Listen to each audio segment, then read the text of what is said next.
consistant à mettre la main sur des enfants isolés afin de s'en servir comme cobayes se retrouve au Danemark dans un dossier peu connu, celui de dizaines d'enfants soumis à des expériences financées par la CIA pendant au moins 2 décennies.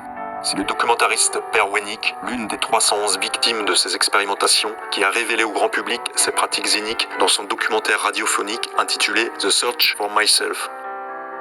C'est au summum de l'orphelinat dans lequel avait été placé Wennick, enfant, qu'il a été manipulé à aller subir des examens psychologiques invasifs dans les sous-sols de l'hôpital municipal de Copenhague. Il a alors subi au casque des enregistrements de bruits violents, de cris terrorisants, tandis qu'il était attaché à une chaise et qu'une batterie d'électrodes placée sur tout son corps mesurait son rythme cardiaque, sa température et son niveau de transpiration.